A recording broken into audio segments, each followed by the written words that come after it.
¿Qué tal? ¿Cómo están? Buen mediodía para todos. Bienvenidos a otra edición de BTV Noticias. Lu, ¿cómo estás? Buen mediodía. Buen mediodía, Ro, para ti y el saludo para todos. Son muchas las novedades, por eso mismo ya comenzamos con los títulos.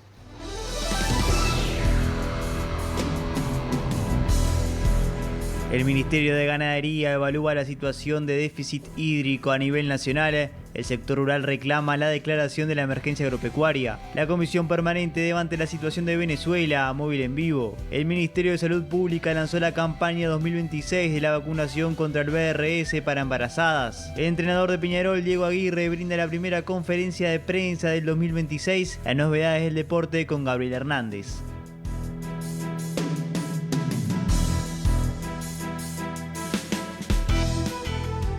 Vamos con el desarrollo de las noticias. Donald Trump aseguró que Venezuela entregará millones de barriles de petróleo a Estados Unidos, mientras que Delcy Rodríguez sostuvo que ningún agente externo gobierna en la nación caribeña. Este martes, Delcy Rodríguez quiso dar una señal de que está al mando del gobierno en Venezuela, respondiéndole directamente al presidente estadounidense Donald Trump y afirmando que ningún agente externo gobierna su país. La ex mano derecha de Nicolás Maduro dijo: en lo personal, quienes me amenacen, lo digo, mi destino no lo decide sino Dios, esa es mi respuesta, agregó en referencia a Trump, que el pasado fin de semana había señalado que si Rodríguez no hacía lo correcto, iba a pagar un precio muy alto, probablemente mayor que el de Maduro. Paralelamente, Trump anunció que el nuevo gobierno venezolano de Delcy Rodríguez entregará a su país de 30 a 50 millones de barriles de petróleo de alta calidad. Me complace anunciar que las autoridades provisionales de Venezuela entregarán barriles de petróleo de alta calidad y autorizado a los Estados Unidos. Este petróleo se venderá a su precio de mercado y yo, como presidente de los Estados Unidos, controlaré ese dinero para garantizar que se utilice en beneficio del pueblo venezolano y de Estados Unidos, afirmó Trump. A su vez, el mandatario estadounidense acusó al depuesto presidente venezolano Nicolás Maduro de ser un tipo violento que ha supervisado torturas y la muerte de millones de personas. Se sube ahí e intenta imitar un poco mi baile, pero es un tipo violento y ha matado millones de personas, aseguró Trump. Mientras, el fiscal general de Venezuela, Tarek William Saab, pidió a un juez de Nueva York reconocer la falta de jurisdicción del tribunal donde se juzga por narcotráfico y terrorismo al presidente depuesto. Mientras, en Venezuela rige un estado de conmoción que permite detener a quienes apoyen la intervención de Estados Unidos. Hay miedo e incertidumbre en las calles del país, según denuncian los propios venezolanos. Durante el operativo de captura de Maduro y su esposa, el ejército estadounidense mató al menos 55 militares cubanos y venezolanos, según cifras de ambos países actualizadas en las últimas horas. En tanto, desde la frontera con Colombia, desertores de las fuerzas de seguridad de Venezuela siguieron la caída de Nicolás Maduro y días después temen que nada cambie mientras se mantenga la cúpula militar que acompañó al derrocado presidente y no se instale un nuevo mando. Y seguimos con temas vinculados a Venezuela, pero esta vez en nuestro país porque está sesionando la Comisión Permanente. La información la trae en esta oportunidad a Rosario Lema. Buen mediodía, Ro. ¿Cuál es el panorama allí?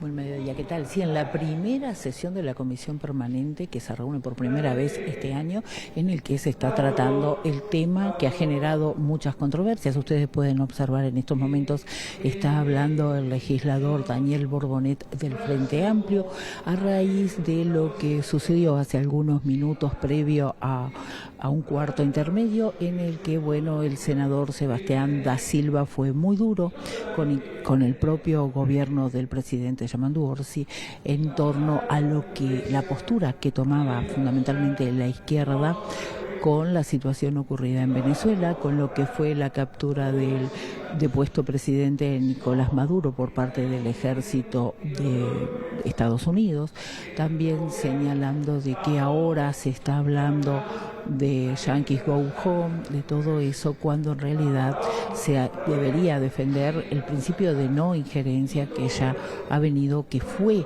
legado del Partido Nacional, fundamentalmente del herrerismo.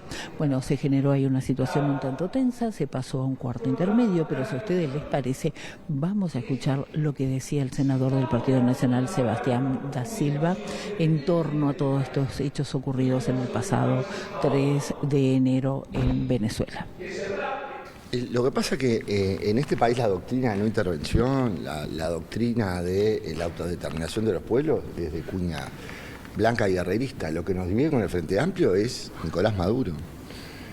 Ellos lo defendieron, lo apañaron, son sus cómplices y nosotros siempre lo condenamos. Entonces, pareciera que blancos y colorados no estamos de acuerdo con lo que establece el derecho internacional. Yo me cansé de estudiarlo. O sea, es para los países chicos es nuestra mayor garantía. ¿Dónde está la diferencia? La diferencia es en Nicolás Maduro, como los dueños del Frente Amplio, son los tupamaros, salieron a bancar a Maduro el mismo día. ¿Se acuerdan del apagón aquel? Donde aparecieron después las actas truchas. Bueno, todo eso, Partido Comunista. Hay un vicepresidente de Antel que hace poco estuvo como observador electoral diciendo que era una maravilla, que el sistema cubano, el sistema venezolano era una maravilla, era mucho mejor que el uruguayo. Todo lo que sea condenar a Maduro y apostar a los principios fundamentales del derecho internacional va a tener nuestro respaldo. Repito, yo no sé si el Frente Amplio, dominado por los tupamaros, va a estar, porque son cómplices. A ver, la gente acá, lo que hay es, cambiaron de relato, ahora empiezan a militar la bandera, volvió el tío Sam, el águila imperial, volvió el Yankee Gone Home, escondiendo que el duelo ideológico, son amigos de Maduro, fueron amigos, hay testimonios por doquier. Nosotros estamos muy contentos de que Maduro esté preso, un enorme malnacido, sinvergüenza, que ha empobrecido el país más rico de América Latina. Pero los frentistas no. Ahora descubrieron a Maduro. Ahora, yo les quiero decir, hay un señor vicepresidente de Antel que hace poco en Venezuela dijo que el sistema electoral era mucho mejor. Se le dio la llave de la ciudad a Maduro. Se lo recibió con bombos y platillos. Bueno, ahí teníamos entonces la palabra de Sebastián da Silva, quien en estos momentos también está haciendo uso de la palabra, de algún modo respondiéndole al representante del Frente Amplio, Daniel Borbonet. A todo esto debemos indicar que más temprano también quien hizo uso de la palabra en nombre del Frente Amplio fue el diputado Federico Preve, quien dijo que se estaba hablando de una imposición de una fuerza externa en Venezuela. Por lo tanto, su fuerza política, el Frente Amplio, repudia los ataques a Venezuela y debemos indicar que está previsto que surjan dos mociones más adelante, una que va a estar respaldada por la oposición y otra por el oficialismo. Pero vamos a escuchar lo que decía Preve. Especialista en política internacional ni analista de geopolítica, porque la propia administración Trump, en su documento de Estrategia de Seguridad Nacional, afirma sin tapujos: Estados Unidos reafirmará y aplicará la doctrina Monroe para restaurar la preeminencia estadounidense en el hemisferio occidental y proteger nuestro territorio nacional y nuestro acceso a geografías clave en toda la región. Esto es un extracto de la Estrategia de Seguridad Nacional de los Estados Unidos.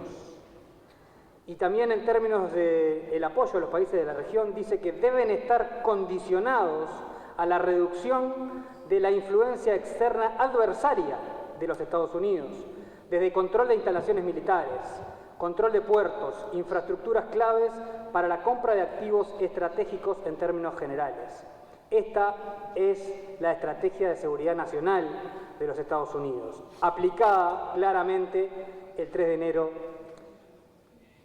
en Venezuela. Le agradecemos a Rosario por este informe desde allí del Parlamento, que vamos a volver más adelante. Pero ahora surgen novedades del deporte.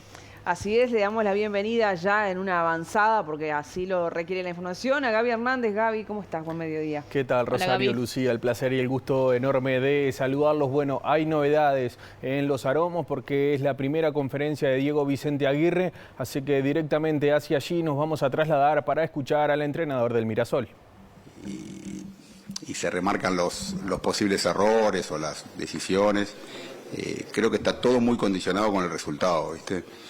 Entonces, asumir, obviamente, como responsable del equipo, seguramente cosas que no hice bien o que no salieron como pensaba, porque a veces tomas decisiones pensando que son las mejores y después lo que pasa en el juego no te dan la razón, pero a veces sí, pero muy condicionado también con el ganar o perder, y bueno, nos tocó perder y bueno, todo hace que tengamos que tener también la humildad para saber qué cosas que nos hicieron bien y bueno, también es son cosas que las manejamos en la interna y hacemos mucha autocrítica para intentar mejorar.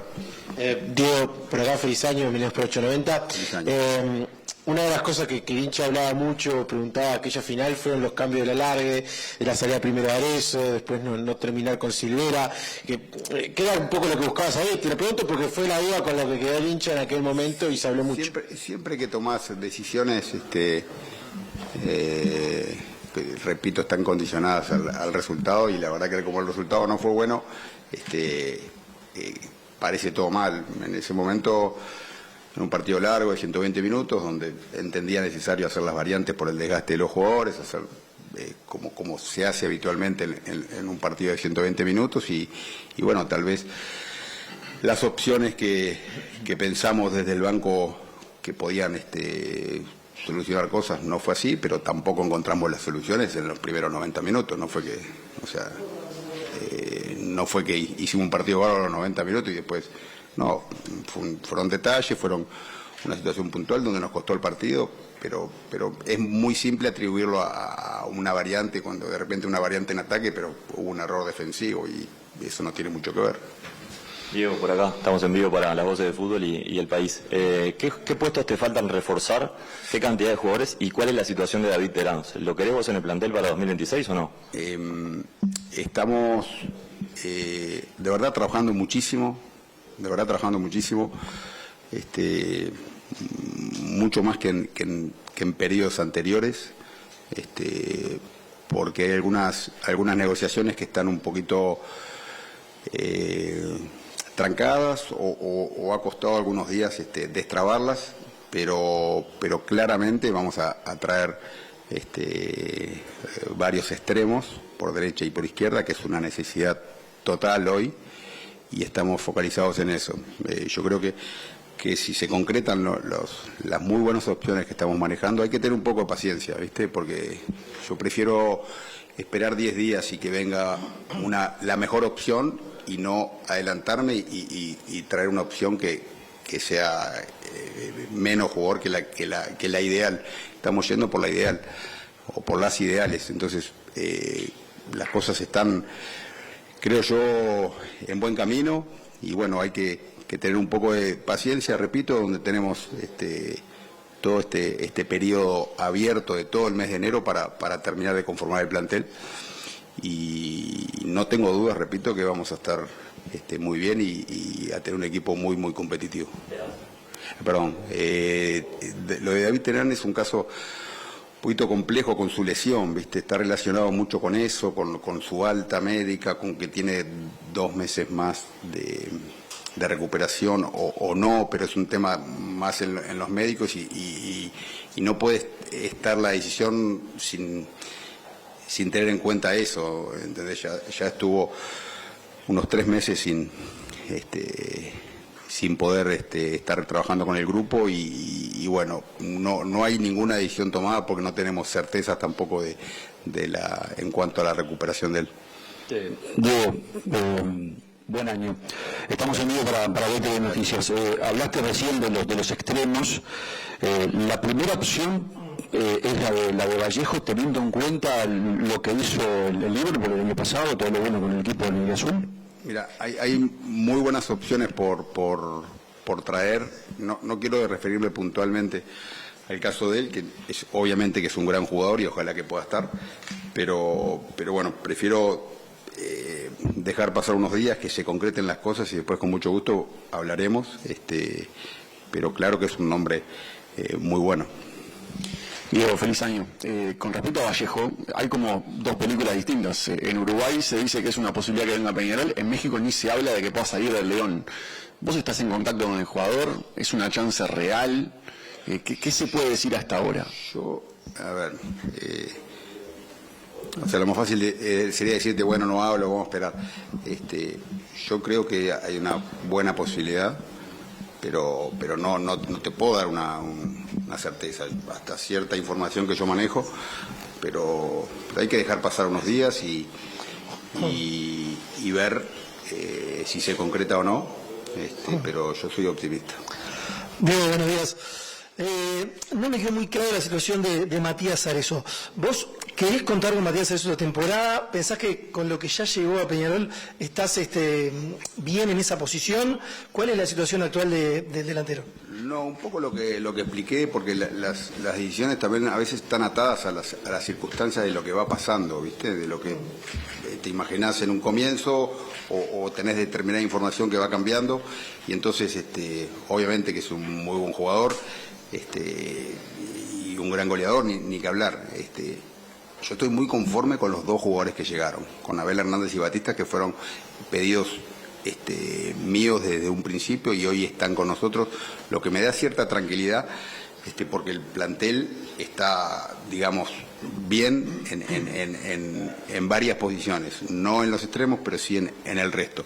Ahora, es un tema a definirse, porque también hay situaciones económicas, situaciones de decisiones, de cosas que iban a pasar y no pasaron y que ¿Y con eso te alcanza? Que van cambiando. Posiblemente no, pero te digo, el periodo de pases termina a finales de enero, entonces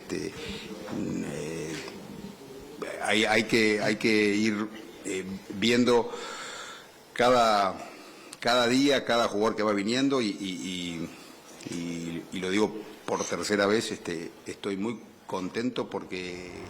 Bueno, sumamente cauto Diego Aguirre en esta conferencia de prensa, hablando de todos los temas, los de Terán, los de la conformación del plantel y lógicamente acerca de la situación de Matías Arezo, que parece que se podría resolver en la jornada de hoy. Esto y mucho más lo vamos a tener en todo lo que será la sección deportiva, donde también estaremos en contacto con nuestro móvil allí en Los Aromos, Jorge Sanguinetti. Pero compañeras, siguen ustedes. Bien, gracias, Gracias Javi. Te vemos Placer. en un ratito con más novedades entonces. Y nosotros queremos informarles que esta mañana autoridades del Ministerio de Ganadería y otros organismos mantuvieron una reunión en el marco de contexto de déficit hídrico que está atravesando buena parte del país. Y llevan adelante una conferencia. Quien se encuentra allí es Matías Garro. Matías, buen mediodía. Exactamente, compañeras, gracias, el gusto de saludarlos a ambos, también a todos los televidentes. Efectivamente, como ustedes decían anteriormente, el Ministerio de Ganadería se reunió con sus equipos técnicos para analizar la situación de déficit hídrico en el país. Ahora, en conferencia de prensa, lo que se ha anunciado es que, bueno, queda instalada una mesa de trabajo analizando esta situación, que, bueno, justamente quedará analizando futuras medidas de apoyo a los productores. Según está informando el subsecretario de la cartera, todas estas propuestas se van a estar cerrando el próximo martes. Pero si le parece, vamos a escuchar lo que está diciendo Matías Carámbula, subsecretario del Ministerio de Ganadería. Se va a integrar o demandar, según el diagnóstico de cada una de las regiones, al Ministerio de Defensa por la capacidad logística que puede desplegar en escenarios, por ejemplo, de distribución de agua, tanto para la producción como para el consumo.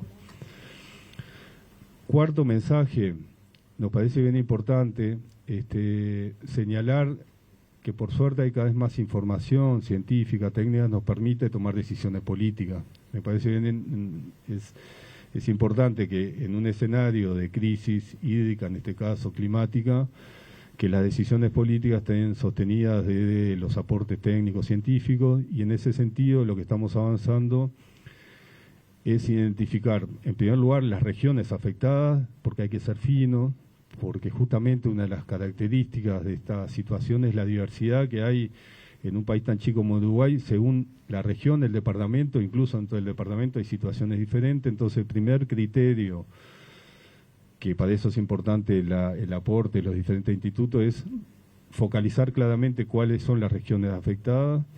Segundo es el rubro, porque hay temas que son genéricos a todos los productores, pero hay temas que son específicos del rubro. Es diferente la situación y las medidas que hay que tomar en torno a la granja a la situación y las medidas que hay que tomar en torno a la ganadería, por ejemplo. Entonces, el segundo nivel de afinar la puntería en las decisiones y acciones que va a tomar el Ministerio es el rubro. También es importante el tercer nivel, es la situación y el momento de cada rubro. Hay rubros que realmente el momento actual puede afectar el potencial de rendimiento, la situación, y hay otros que capaz que no tanto, según el momento específico de cada uno de los rubros de producción, porque son ciclos biológicos, reproductivos. Y el cuarto nivel de análisis, que para nosotros es bien importante, es el tipo de productor. Indudablemente, según la espalda que pueda tener los diferentes productores, es el lugar de intervención del Estado. Entonces, esos cuatro son los criterios que vamos avanzando para la toma de decisiones y acciones del Ministerio y los diferentes institutos, focalizar claramente cuáles son las regiones afectadas, el rubro, el momento y el ciclo del rubro, y los tipos de productores que están afectados. Ese es el cuarto mensaje que queríamos transmitir. Esta mesa permanente, y sé que es preocupación de la prensa, pero también de los productores, las gremiales, bueno, la situación de declarar o no la emergencia agropecuaria. Nosotros entendemos y vamos a darnos esta semana hasta el martes que viene para evaluar, profundizar en el diagnóstico, y eventualmente ahí se tomarán las decisiones que hay que tomar. Entendemos que es importante recibir el aporte de las gremiales, recibir, bueno, un reporte actualizado la semana que viene, porque en la medida que se declare o no, pero si se declara una emergencia agropecuaria, el Estado y el Ministerio, es responsabilidad nuestra tener claras las acciones que se van a desarrollar. No alcanza solo con declarar emergencia, si no tenemos claras, definidas, priorizadas las acciones, las intervenciones que tienen que tomar el Ministerio y la política pública. Entonces entendimos que es necesario, porque en esas acciones es importante incorporar también los planteos que vamos a recibir de las gremiales que va a ser esta semana. Entonces el escenario es mesa de trabajo permanente con todos estos objetivos, con estos actores. La semana que viene, en la medida que se avance en el diagnóstico, se avancen las medidas que va a tomar el Ministerio, que incluso pueden ser realizadas sin emergencia. Nosotros a veces focalizamos la declaratoria o no de la emergencia y descartamos que hay un montón de medidas que se pueden tomar sin declaración de emergencia agropecuaria. En realidad la emergencia agropecuaria lo que habilita, una de las cosas que habilita es el Fondo Agropecuario de Emergencia. Nosotros estamos pensando en una serie de acciones de intervención del Estado que no necesariamente tiene que estar asociada a la declaración de emergencia agropecuaria. Y de hecho ya la estamos gestionando.